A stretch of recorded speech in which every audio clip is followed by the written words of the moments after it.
says like $1.2 billion that has cost so far. Who's paying that besides the 75 million that Enbridge apparently is paying? I mean, is that coming out of federal funds or where? It's 1.4. The EPA has billed Enbridge. Whether they paid it or not, I do not know. But Enbridge is liable for that cost. If they're only insured for $1 million, then their insurance company paid $1 million. And they are still on the hook for the other $1.1 billion. Have they paid any of that, or? I do not know. But it is there under federal law. It is their cost. It's a good question, Dennis.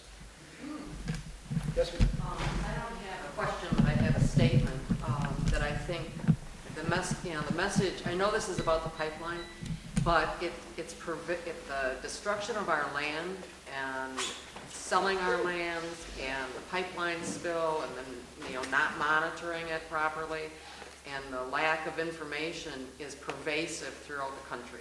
It's not just our state, it's happening everywhere, and I think people really need to be aware that it's not just the pipeline, it's mining, it's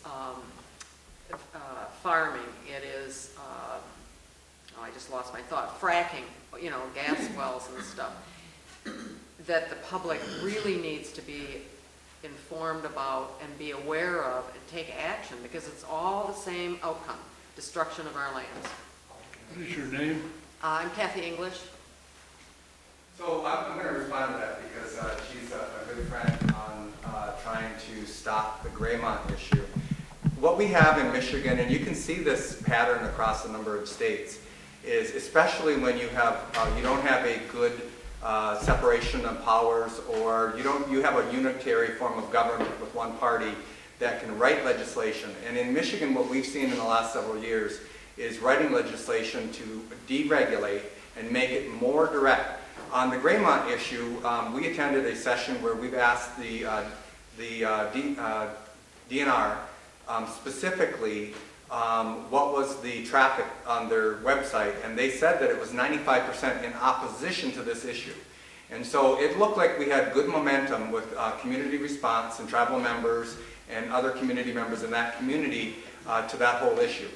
However, all it took was a little plane ride with some legislators, of which they still will not reveal who paid for that plane ride, up to Newberry, and they made a few promises to a few people. Ultimately, it might mean 4 jobs or 5 jobs total, but we're converting our natural resources to make them exploitable.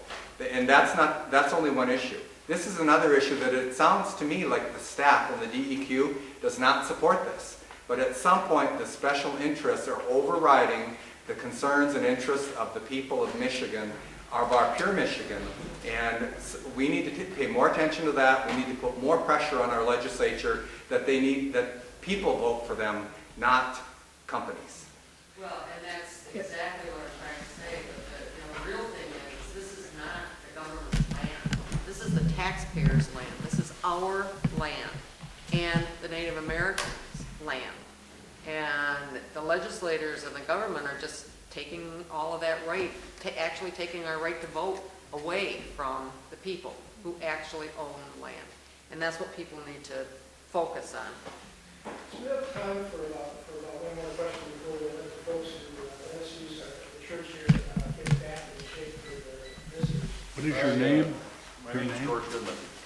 Could I ask a couple of questions? Number one, from a technical standpoint, if the line is closed down in Mackinac City or St. Agnes or wherever, can the oil that's left be sucked out the other end, or will it just sit there?